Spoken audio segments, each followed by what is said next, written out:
Good morning, everyone. I hope your day is going great. And let's get started. Say hi. And if you have any questions, as always, put them in the comments. And this is always a free class. So never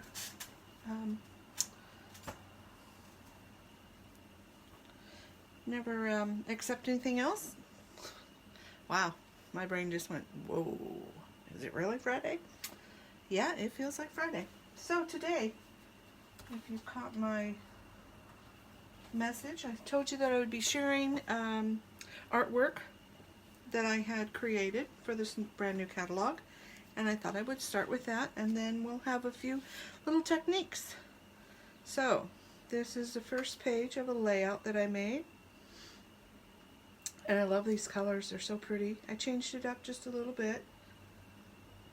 Just wanting to make sure you can see it and hear me. And here's the second page. And I will put them in the comments along with the artwork like I do with everything. And then I wanted to show you, so this is the right page, the other was the left, so here is the left of this one, and this is really fun.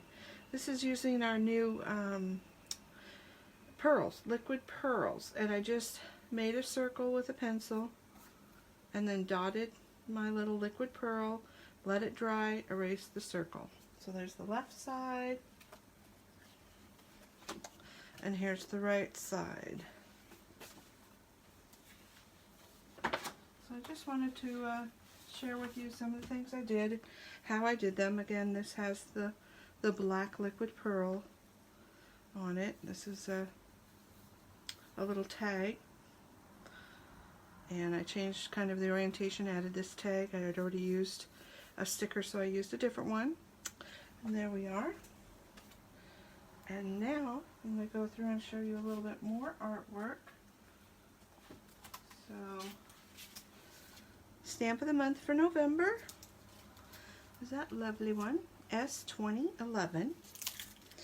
And then a thin cuts border that I used was Z3893, and that is this one. And I used this, and I've also used this, and I will be playing with that. So, you saw these last time, but I just wanted to go over in case somebody didn't see them. Hi Peggy, nice to see you. And if you look on last week's, I believe it is, you can see these up close.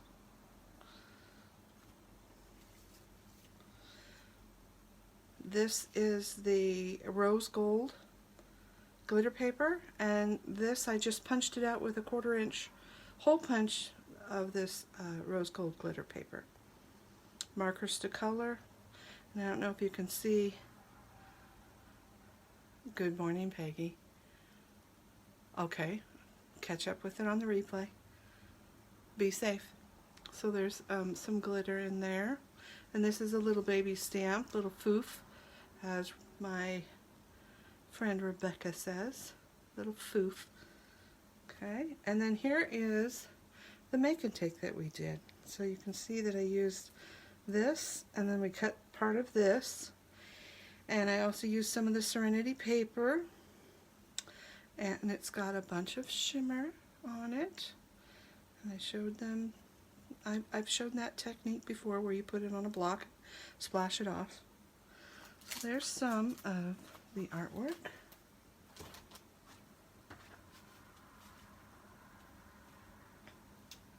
And the next one I want to show you is Z3902, which is the gnomes. Christmas gnomes. How can you go wrong with Christmas gnomes? They're so cute. And you get a cutout for all these pieces. Here's the thin cut. Lots of lovely pieces on that thin cut. And some cards that I did. Now this is the new scarlet color glitter paper, and there's, you know, a little fair amount of glitter going on. There's a little bit in his beard. So if you have any questions, let me know. So there's one card with that stamp set. The next one I want to show you is actually just using this piece here and then stamped out this bow. So I stamped the bow in the red, same color as this, scarlet, and then these little red berries are actually just stickle, just glitter stickle. And then I took that holly leaf and stamped it around. Then I punched out some of them, thin cut them, and raised those up, and then just put the red. And then this one, hopefully you can see, has a little bit of green sparkle in it, and this is the evergreen. And then I took my glitter, or no, my shimmer trim brush, the clear one, and I don't know if you can see right here, and here, and here. I'll try and get it closer up on the still pictures, but there's shimmer there. And you can just kind of dot it around where you want it, which is how I did that instead of flick it on. Okay, and the last one with the cute little gnomes is something totally different, a birthday card. This is using some of the wood paper, Serenity colors. I actually took this round circle and just cut it in half. That's why there's some paper here. And this again is some of our new glitter paper, which is the sapphire, which is really pretty, some glitter gems. And then I wanted you to notice right here, actually, this little guy has a star. So I took from another stamp and thin cut it and added it over the star so it's more birthday related.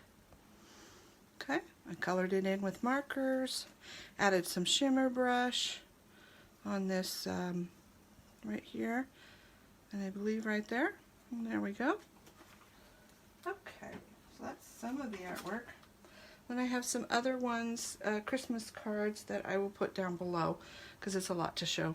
And we got to get going here. So the next thing I wanted to show you, actually before I do that, let's go here instead. So this stamp set is Z3900. So that means it's the stamp and the thin cuts. If it was just the stamp, it would have an A, B, C, or D number, which it is D1908 if you don't want the thin cuts that come this. Yeah, thin cuts that come with this, which are, I'm like, wait a minute, where are they? Which are, here's one of them, and I'm using the other one, so I've misplaced it, of course. But this says Mary, and the other one says Peace, which you can see right here. Okay, so I'm going to show you this a couple of different ways, and then next week I'm going to be showing this stamp set again with something very pretty that Brenda Rose, a sister close to my heart, showed, and I just thought was gorgeous. So I'll be doing that next week. Okay.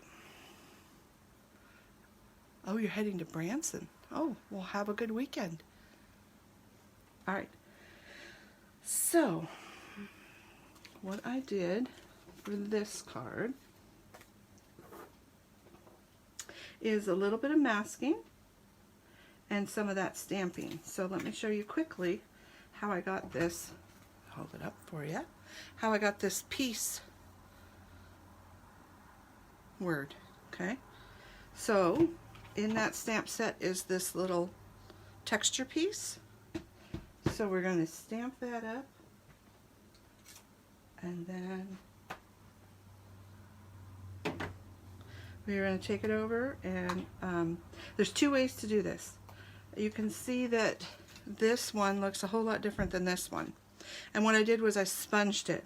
So instead of cutting it out and then sponging it, I'm going to do the reverse and add my ink and my sponging to this, and then thin cut it. And you get this look that's not inked up, and this look when it is inked up. Okay, and the next thing that I did was I just went back with my ink, and anywhere I needed or around the edges I just gave it a little bit darker, a little edging, if you will. All right? Okay. And then I'll put this one up so you can see the difference. So, you know, it's just personal preference, which one you like. And there we go. Inked, uninked. Okay, so that's that piece. And then the masking. Okay, so these are little masks that have sticky on them. I actually used a little post-it note, stamped my image, cut it out. But the one thing to note about this is you really have to cut close and get in deep. No edge. Leave as little edge as you need, as you can. Okay. And I am going to bring in some stuff so I can show you how I did that. I'm using avocado and New England ivy and the little single branch. Now I don't know if you noticed, but this stamp set has where they have 3 all together or 4 all together, and then there's singles. Okay? So all the pieces have a single piece. Okay. And I like to work from the middle out. Okay? And so I'm just going to take a color and I'm going to ink that up. And then I'm going to take my mask. Oh, the phone's ringing. Hopefully somebody upstairs will get that. Call from Anonymous. Anonymous. We don't answer anonymous. Okay, so I've got my mask over it. And then I'm going to take the lighter green and I'm just going to kind of go on either side of it and I kind of stagger up and down. Okay? And I'm going to take this off and just move it over. And Pat, I hope you're watching or watch the replay because this is for you. Oh my goodness. Really? With the phone? What's that? Okay. Sorry about that. Okay, and I'm going to go back to the darker color. Put that one there. Always remember, got to cover up first before you stamp. Okay? Alright, and I want to get rid of this so it doesn't transfer anywhere else. You know, got to do our cleanup. Alright, so that was avocado and New England ivy. Wash off my stamp as I add more ink. Okay. And then what I did is I cut a pendant, and you know how to do that, so I'm not going to do that. But then I'm going to take my toffee ink and my blending, and I wanted to show you, most people would just ink over the whole thing, but see how it's just white in here? I want to be more specific and just kind of go along those edges. Okay, and I kind of went down. It's going to have a pendant, so I'm not going to do that. Just adding some color. I'm going to take a little bit off and just kind of give it a little bit of lighter color.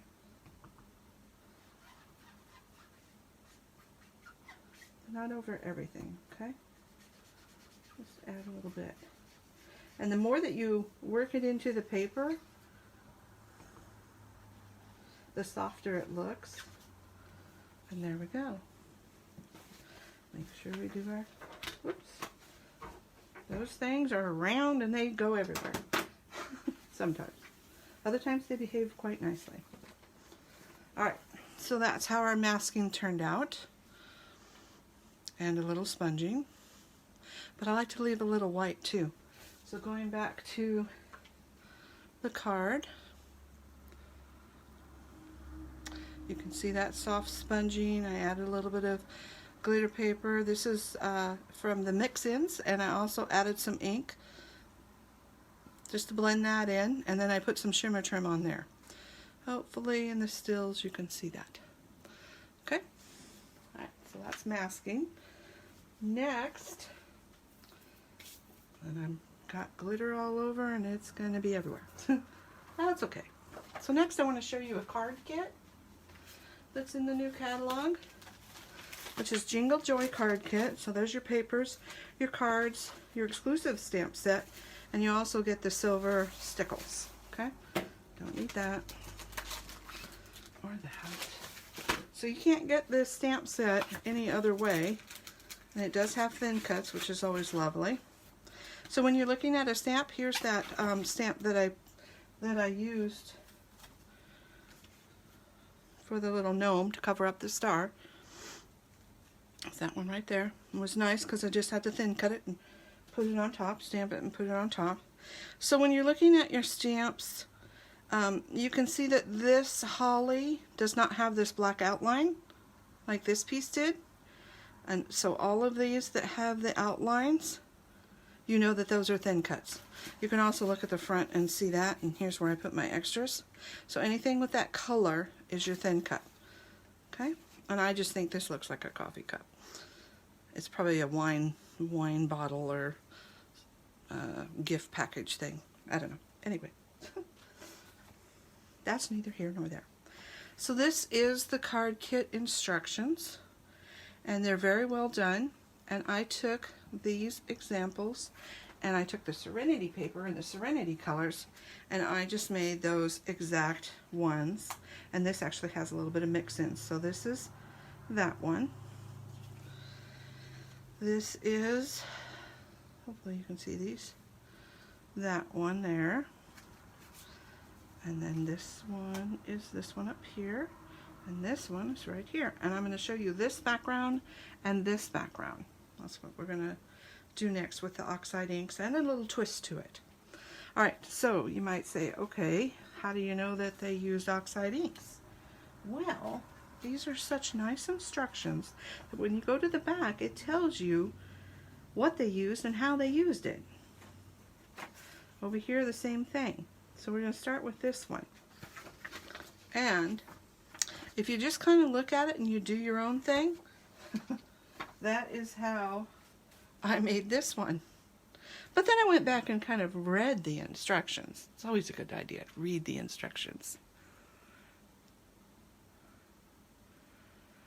Saverna, I'll get back to you after the video. So if you read those, you know, it might be a little more helpful.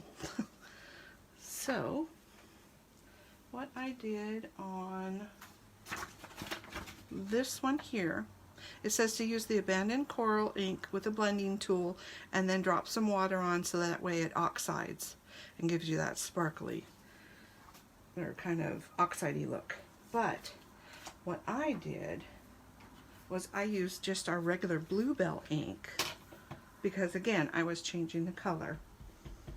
And I'm going to take some off. And I just started doing a circle. I'm going to pick that back up. And I just did a circle. Like so. Okay? And stamped on it.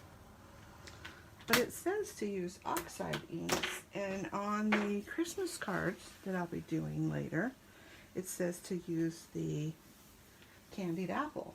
So this example here, I did the same thing. I just swirled it around, but then I flicked on some a shimmer brush, which hopefully you can see all that shimmer.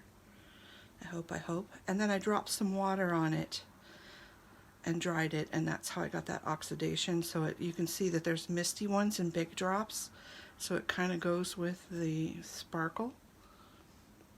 And that's fairly easy.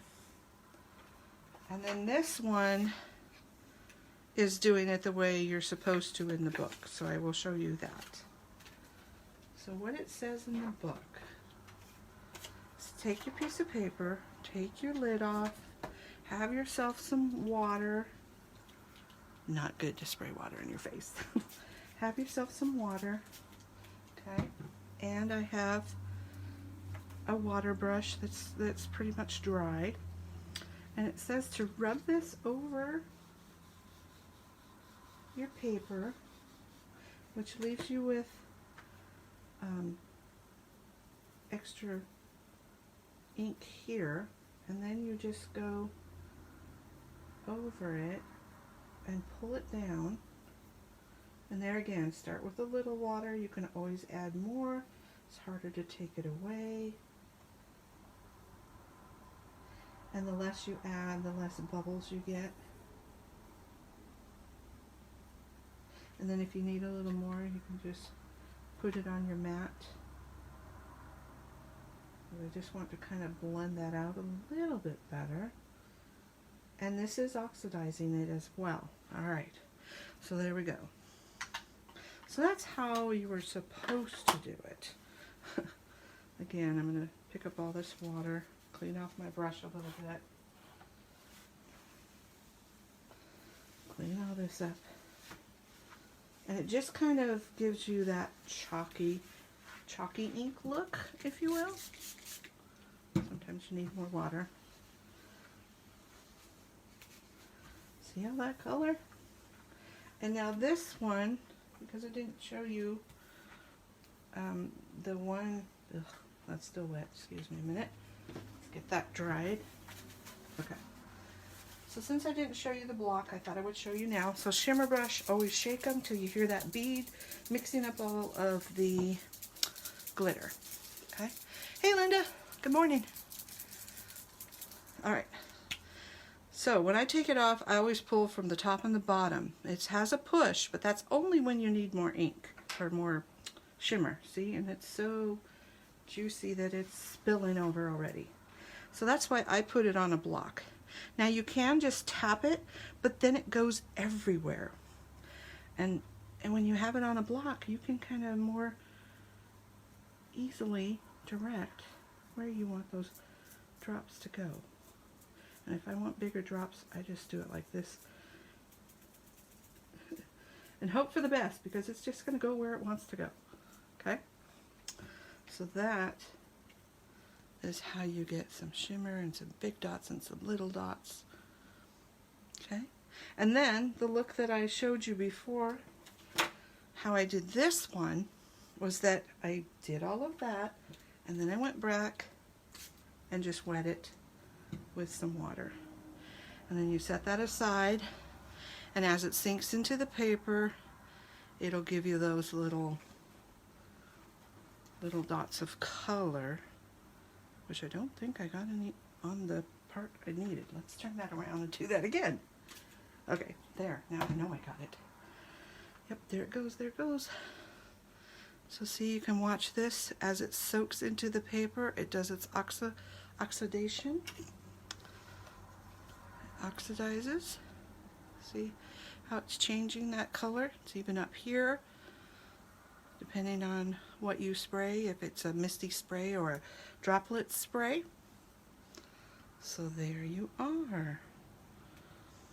And my fingers are full of glitter. I'm going to be glittery today. And that's the class for today. I had a lot of fun doing it, and I hope that you will try it. If you don't have this particular one, use a big paintbrush and just wet it on something and then dry it off so it's not totally wet. You don't want it to saturate the paper. You just want to add a little bit that will blend the oxide ink and the water so you can get that variation. Okay? And as always, you're welcome to put some comments or questions down below, and I will look at them and see and answer them to the best of my ability, or I will find out. So, have a wonderful Friday. Enjoy your weekend. I hope that all is well. And if you're traveling somewhere like Peggy, be safe. And I will see you next Friday. Bye now.